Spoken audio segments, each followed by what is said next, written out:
Muy buenas amigos, hoy os vamos a hablar de cuánto cuesta vivir en China. Eso es, en este vídeo os vamos a ofrecer un repaso de cómo anda el costo o coste de vida en cuanto a la vivienda, la compra, las necesidades básicas y también el entretenimiento. Y por supuesto también hablaremos de salarios, de cuánto ganan los chinos y cómo se las arreglan para hacer frente a los gastos del día a día, que no son pocos. Para empezar, es muy difícil generalizar en China porque es un país muy grande y con diferentes niveles de desarrollo. Eso es, por ejemplo, en las ciudades más desarrolladas como Pekín, Shanghái o Shenzhen, alquilar una vivienda es mucho más caro que en el resto del país. Pero claro, los salarios también son más altos. Para que nos hagamos una idea, ahora mismo en Pekín el salario medio es de poco menos de 1.200 euros o poco más de 1.300 dólares. Pero ya sé que el salario medio no es una cifra muy fiable, así que fijaos, los empleados de las empresas estatales de Pekín cobran al año unos 19.000 euros, 21.000 dólares, pero los empleados de empresas privadas cobran la mitad. Para que luego digan que China es un capitalismo salvaje. Sí, ya me gustaría saber cómo estaría la economía del país sin el paraguas de las empresas propiedad del Estado. Si hablamos de cifras nacionales, la mayoría de la gente en China está cobrando unos 270 euros o 300 dólares al mes. Bueno, y la familia típica de China que gana 500 y pico euros al mes o unos 600 dólares entre marido y mujer, ¿cuánto se puede gastar al mes en alquiler? Pues esto depende mucho de la zona en la que estemos y de los estándares de cada uno, por supuesto. Pero yo creo que con la mitad de esos ingresos familiares, es decir, con unos 250 euros, en la gran mayoría del territorio nacional se puede alquilar un buen apartamento. Es decir, un apartamento espacioso de unos 80 metros cuadrados o incluso más y con todas las comodidades. Pero la mayoría de las familias en ese nivel económico se conforman con menos y a lo mejor se gastan pues un tercio o incluso un cuarto de sus ingresos totales. A ver, no sé si oís de fondo unos gritos. No es que estén torturando a nadie, ¿eh? Es una cabra. Vale, lo digo porque la gente a veces se monta unas películas con China que ni Hollywood. Para que veáis que nos mentimos, ahí está la cabra, que en realidad es un cabrón, es un macho cabrío. Y no veáis cómo huele. Uf, es un olor muy particular, los que lo conocéis ya sabéis a qué me refiero. Por ejemplo, nosotros hemos vivido en 3 capitales de provincias de segunda, además de otras ciudades de tercera. Y normalmente hemos gastado poco más de 2.000 yuanes en el apartamento. Pero claro, también te puede ocurrir como a nosotros en estos últimos 3 años que la empresa que me contrata a mí me ofrece un apartamento. Y esto sigue siendo bastante habitual en China. De hecho, a los que estéis buscando trabajo en este país os recomiendo que siempre preguntéis: oye, ¿me vais a ofrecer vivienda? Porque la diferencia en términos de ahorro puede ser enorme. Pero bueno, también os recomiendo que pidáis unas fotos del apartamento, No vaya a ser que sea una cutrez y cuando lleguéis os echéis a llorar.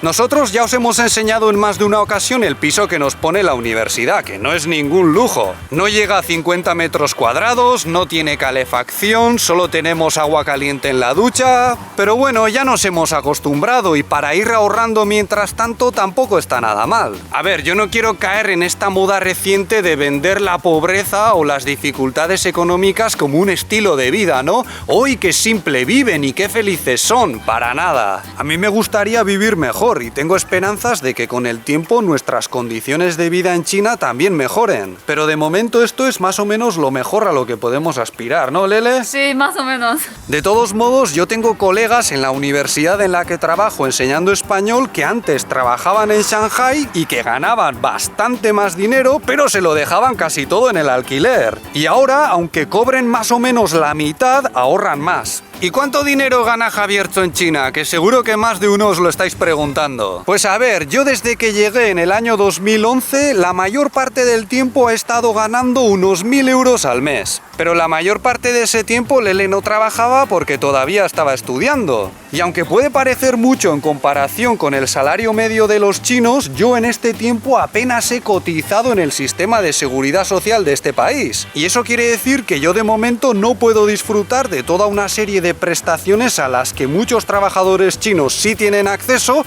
como por ejemplo las pensiones. Pero bueno, sobre los impuestos y la seguridad social ya nos encargaremos en otro vídeo. Ahora vamos a ver cuánto cuesta hacer la compra en China. De acuerdo con la Oficina Nacional de Estadística, los chinos gastamos una media de 30% de nuestro salario en comida, bebida y tabaco. Claro, esa es la media de todo el país, pero la mayoría de las familias gastan una proporción más grande de su salario que los ricos en comida y bebida. Sobre todo las familias que tienen hijos en la universidad gastan mucho dinero en comida, porque los estudiantes universitarios suelen vivir dentro del campus y normalmente en sus dormitorios no hay cocina. Así que muchos tienen que comer en los puestos de comida callejera o en las cantinas, y aunque para ellos esto es un poco caro, para muchos trabajadores supone una gran solución. Por ejemplo, en nuestro caso, la mayoría de las veces comemos en la cantina de la universidad y en cada comida nos gastamos poco más de 3 euros, unos $4 entre los dos. Pero si cocinas en casa te sale mucho más barato, por supuesto, sobre todo si en lugar de ir a un supermercado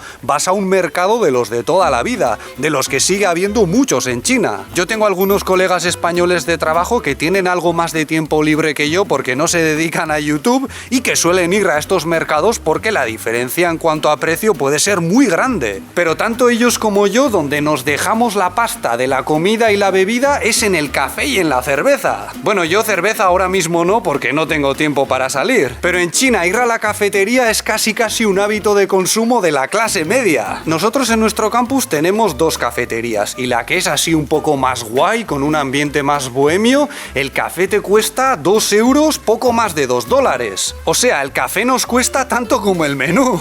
Y una cerveza en un bar cuesta por lo menos otro tanto, así que ya veis, sobrevivir es más o menos barato, pero los vicios salen caros. Pero a ver, dentro de la comida también, aunque aquí un plato de fideos te puede salir por menos de 1 euro, la fruta es bastante cara. Y de hecho, mucha fruta que consumimos en China se importa de Latinoamérica. Aquí, por ejemplo, son súper famosas las cerezas de Chile, pero también nos hemos encontrado naranjas de España en la frutería de nuestro campus, donde se supone que la mayoría de los clientes son estudiantes. Nosotros somos un poco especiales con la fruta porque es muy sana y nos gastamos unos 50 euros, casi $60 al mes. A ver, a mí me da un poco de vergüenza reconocer esto, pero la verdad es que me cuesta bastante comer fruta y muchas veces Lele me la administra a la fuerza mientras edito vídeos. Estoy ahí con el ordenador y de repente me mete un cacho de naranja en la boca o un plátano, que es peor. Y es que los chinos prestan mucha importancia a la alimentación y a la salud en general. ¿Y qué pasa con el agua, la luz, el gas, etcétera? Bueno, pues el agua en general sigue siendo bastante barata, aunque la calidad no es muy buena. Sí, en China normalmente la gente hierve el agua del grifo antes de consumirla. Y ya sabemos que en algunos lugares, por culpa de la contaminación, ni siquiera esta medida es suficiente. Pero en muchos de los pueblos y aldeas donde grabamos estos vídeos tienen pequeños embalses de agua muy limpia que viene directamente del monte y por la que no pagan nada. En cuanto a la electricidad, para los hogares es bastante asequible, aunque los negocios pagan el doble por ella. Nuestra factura mensual del agua suele ser de poco más de 2 euros, unos $3. Y en cuanto a la luz, puede variar entre 20 y 50 euros dependiendo de la estación. En otros vídeos ya os hemos dicho que en la mitad sur del país las casas no tienen una instalación de calefacción, por lo que en nuestro caso las estufas van enchufadas a la red eléctrica. Pero también es verdad que en la mitad norte del país se está utilizando cada vez más gas, y el gas a lo mejor sale rentable para cocinar, pero para la calefacción ya es un poco caro. Por suerte, en muchas partes del norte el Estado subvenciona la calefacción, así que tampoco es un lujo, ¿eh? En cuanto a teléfono e internet, los gastos dependen mucho de cada uno. Por ejemplo, en mi pueblo que no está muy desarrollado, mi madre paga 100 yuanes al mes en total. O sea, esos son unos 13 euros, $15 al mes por la factura del móvil y por una conexión a internet de unos 100 megas. Pero nosotros también somos un poco especiales en esto porque al trabajar con YouTube necesitamos una conexión más rápida y en estos momentos pagamos unos 22 euros al mes, casi $25 por nuestros 2 móviles, un paquete de televisión online y una conexión a internet de 300 megas. Y como las empresas de telecomunicaciones también son estatales, el gobierno está haciendo todo lo posible para que la factura de internet sea lo más baja posible. Y por aquí se está diciendo que China va a tener los servicios de 5G más baratos de todo el mundo, aunque en comparación con el 4G sigue siendo bastante caro para el chino medio, ¿eh? Para que os hagáis una idea, en estos momentos una de estas empresas estatales de telecomunicaciones está ofreciendo servicios de 5G por unos 17 euros, $19 al mes, que incluyen 30 30 gigas de datos y 500 minutos en llamadas. Yo creo que a la velocidad que va eso, 30 gigas a lo mejor no es mucho, pero no está mal para empezar. En cuanto al transporte, creo que también es bastante barato. El autobús cuesta 1 o 2 yuanes y el metro depende un poco de la distancia, pero normalmente son 2 o 3 yuanes. O sea que no se puede decir que el transporte sea un lujo y para la mayoría de la gente no supone un gran gasto desplazarse para estudiar o trabajar. Alquilar una bicicleta, que ya sabéis que ha vuelto a ser algo popular en este país, cuesta poco más de 1 yuan la hora. Ni siquiera el taxi es tan caro. Por ejemplo, ahora en Pekín se están pagando 13 yuanes por lo mínimo, que son 3 kilómetros. Ahora bien, si quieres tener tu propio coche, algo a lo que aspiran cada vez más chinos, la cosa cambia porque el precio es prácticamente el mismo en todo el mundo. O sea, hay modelos chinos que son más baratos, pero las marcas occidentales o japonesas, que también son muy populares en China, no cambian mucho en cuanto a precio. Pero es verdad que la gasolina es un poco más barata. Ahora mismo, por ejemplo, por la de 92 estamos pagando aquí en Shaoxing 6 yuanes el litro. Sobre la ropa, en China hay un montón de opciones con precios de todo tipo. Sí, por ejemplo, una cosa que llama la atención a muchos visitantes es que hay cantidad de gente que viste ropa militar, pero no son militares, es que simplemente han comprado la ropa excedente de los cuarteles. Y esas prendas generalmente son muy baratas y vienen bien para trabajar y para lo que sea. Pero claro, luego ya tienes una gama enorme dependiendo de lo que quieras gastar y la calidad que busques. En lo relativo al ocio pasa una cosa bastante particular en China, y es que para la mayoría de la gente divertirse es sinónimo de salir a comer y a cenar. Entonces, antes ya os hemos dicho, y muchos ya sabéis, que esto no es especialmente caro en este país, sino todo lo contrario. Pero si quieres ir al cine es un poco caro para nosotros porque son entre 30 y 50 yuanes o más. Y si somos un grupo de 4 o 5 personas y queremos ir al karaoke, que es muy típico de China, ¿cuánto nos costaría aquí en Shaoxing? Más o menos 10 euros por 5 horas. Pero eso es solo la habitación, ¿no incluye consumiciones? No hace falta consumir. ¿Y me puedo llevar mi propia bebida así escondida? Bueno, puedes intentarlo.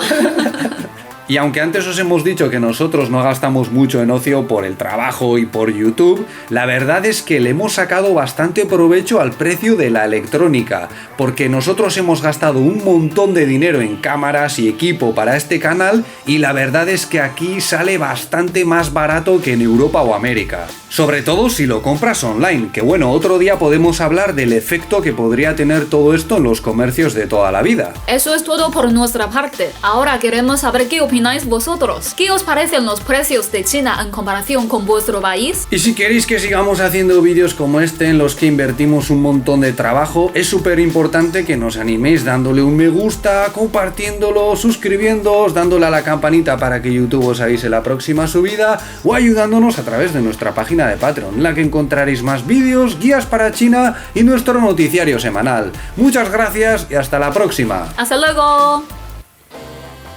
Por cierto, ya sé que esto va a sonar a topicazo de los chinos, pero tengo que admitir que el Lele es una pedazo de máquina para comparar precios e ir ahorrando de aquí y de allá. Y me parece que nos deberías explicar, Lele, ¿de dónde te viene esto? Creo que es de mi madre. Ella gasta muy poco para vivir y está muy orgullosa de ello.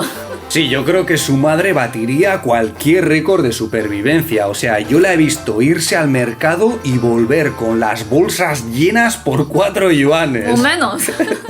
Es que claro, aunque las cifras económicas de toda China en su conjunto son bestiales, no hay que olvidar que hablamos de un país en desarrollo y que hasta hace muy poco tiempo la gente aquí vivía una vida muy sencilla. Y sobre todo la gente que se mueve del campo a la ciudad tiene que desarrollar esta habilidad para encontrar cosas más baratas. Porque como os hemos dicho al principio, la diferencia de precio entre hacer la compra, por ejemplo, en el pueblo de Lele o en la ciudad en la que trabajamos ahora puede ser enorme. Y la verdad es que hoy en día viene muy bien tener esa habilidad, porque igual que en otros muchos países, aquí también los precios no hacen más que subir y subir. Pero la verdad es que a veces también me he enfadado con Lele por comprar cosas demasiado baratas o por perder mucho tiempo regateando 2 o 3 yuanes. Pero lo hago por tu bien, como con el plátano.